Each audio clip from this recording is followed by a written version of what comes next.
ভুলবে না। মুসলমান ওমরকে আমার আল্লাহ তাআলা কেমন আধ্যাত্মিক একটা পাওয়ার দান করেছেন। হযরত আলী রাদিয়াল্লাহু তাআলা ওই সময় ক্ষমতার মসনদে বসেন। হযরত ওমর খলিফাতুল মুসলিমিন, ওমর তখন প্রেসিডেন্ট, তিনি তখন প্রেসিডেন্ট খলিফা। আলী স্বপ্নের মধ্যে তাকায় দেখেন হযরত আলী আমার পয়গম্বরের পিছনে ফজরের নামাজ আদায় করেন। চিৎকার করেন না সুবহানাল্লাহ। নবীজি ইন্তেকাল হয়ে কবরের মধ্যে শুয়ে আছেন। হযরত আলী হঠাৎ স্বপ্নে দেখেন পয়গম্বরের পিছনে ফজরের নামাজ আদায় করতেছে। আলী বলে, দুনিয়ার মানুষ শোনো, এবার নবীজির পিছনে আমি ফজরের নামাজটা আদায় করি। আমি যখন মসজিদ থেকে বাহির হব, মসজিদ থেকে বাহির হয়ে আমি তাকা দেখে একজন বুড়ি মা মসজিদের সামনে একটা ঝুড়ি নিয়ে দাঁড়া আছে। আমাকে ডাক দেখাও, ও আলী ভাই, তুমি আবার একটু মসজিদের ভিতরে যাও। আলী ডাক দেখায়, মা কেন কেন? আমার হাতের মধ্যে একটা ঝুড়ি দেখতেছো, ঝুড়ির মধ্যে অনেকগুলো খেজুর। আমার প্রথম গাছের পয়লা খেজুর, এইটা নবীজির হাতে দিবা,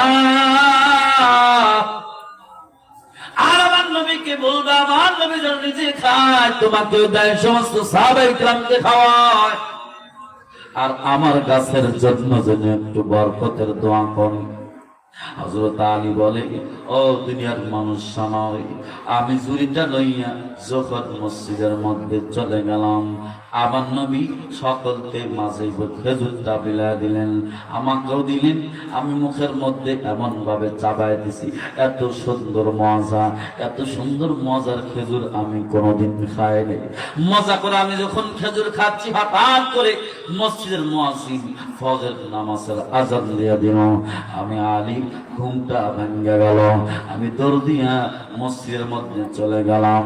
যাওয়ার পরে তাকা দেখি হযরত ওমর ইবনুল খাত্তাব রাদিয়াল্লাহু আনহু ইমামতি করে নামাজ দাঁড়ায় গেছে। আমি পিছনে দাঁড়ায় গেলাম। পিছনে দাঁড়ায় যাওয়ার পরে নামাজ শেষ হয়ে গেল। আমি আলী নামাজ শেষ করে তাসবিহ তাহলিল শেষ করে যখন বাহির হব, টাকা দেখি ওই একজন বুড়ি মা দাঁড়া আছে, হাতের মধ্যে একটা ঝুড়ি দেখা যায়। সুবহানাল্লাহ জোরে কয় না রে। হযরত আলী যখন টাকা আছেন, আরে স্বপ্নের মধ্যে না আমি এই বুড়িকে দেখেছিলাম। বুড়ি মা বার ডাক দেখায়, আলী ভাই আর একটা বার তুমি মসজিদের মধ্যে চলে যাও। ডাক দেখায়, মা কেন? এবার বুড়িমা ডাক দেখায়, আলী আমার হাতের মধ্যে একটা ঝুড়ি আছে, ঝুড়ির মধ্যে অনেকগুলো খেজুর আছে, এই খেজুরগুলো লইয়া মসজিদের ভিতরে চলে যাবা, আর মসজিদের মধ্যে চলে যাওয়ার পরে খলিফাতুল মুসলিমিন হযরত ওমরকে দিবা।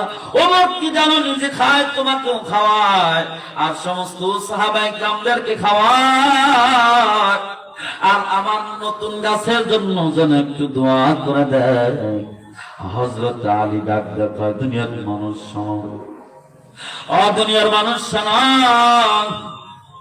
আমি যখন খেজুরটা লইয়া ভিতরে চলে গেলাম, ভিতরে চলে যাওয়ার পরে হযরত ওমরের হাতে দিলাম। ওমরের হাতে দেওয়ার পরে ওমর সমস্ত সাহাবায়ে কিরামের মাঝে খেজুরগুলো বিলি করলেন। আমাকেও একটা খেজুর দিলেন। আমি খেজুরটা চাবাইতেছিলাম। আল্লাহর কসম করে বলি, দুনিয়ার মানুষ শোনানি, ওই যে স্বপ্নের মধ্যে যেই খেজুরটা আমাকে রাসূল খাওয়াইতেছিল, ওই খেজুরের মধ্যে যে রকম স্বাদ, যে রকমের মজা আমি পাইছিলাম, ওই ওমরের ওই খেজুরের মধ্যে আমি ওই রকম মজা পাইতেছি। আল্লাহু আকবার, আল্লাহু আকবার। মুসলমান যুবক ভাইদের একটু নরম করে দাও। হযরত আলী তাকে দেখেন ঝুড়ির মধ্যে অনেকগুলো খেজুর বেঁচে গেছে। এবার ওমরকে আলী ডাক দেখায়, ও খলিফাতুল মুসলিমিন ওমর, আপনার ঝুড়ির মধ্যেই অনেকগুলো খেজুর দেখি বাঁচা পড়ে গেল, একটু আমার ক্যারেক্টার খেজুর আপনার দিবেন, এত মজা, এত স্বাদ, এত মজা আমি পাইতেছি। আর একটা খেজুর যদি আপনি আমার দিতেন, কতই না আমার ভালো হইতো, কতই না মজা পাইতাম। ওমর মুস্কি মুস্কি একটা হাসি দিয়া ডাকলে কয়, ও আলী ভাই, তোমাকে খেজুর দিতে তো আমার কোনো অসুবিধা নাই, কারণ খেজুর অনেক বাসা আছে, কিন্তু আমি কেমনে দিই? কালকে রাত্রে বেলায় তোমাকে যে আমার পয়গম্বর একটা খেজুর দিয়েছিল, আমি ওমর মাতব্বরি কইরা 2টা খেজুর তোমারে কেমনে দেই? আল্লাহু আকবার করে গেল। হযরত ওমর ডাক দেখে, আমি তোমাকে দিতে তো কোনো আমার অসুবিধা নাই, কিন্তু কালকে রাত্রি বেলায় আমার পয়গম্বরকে তোমাকে একটা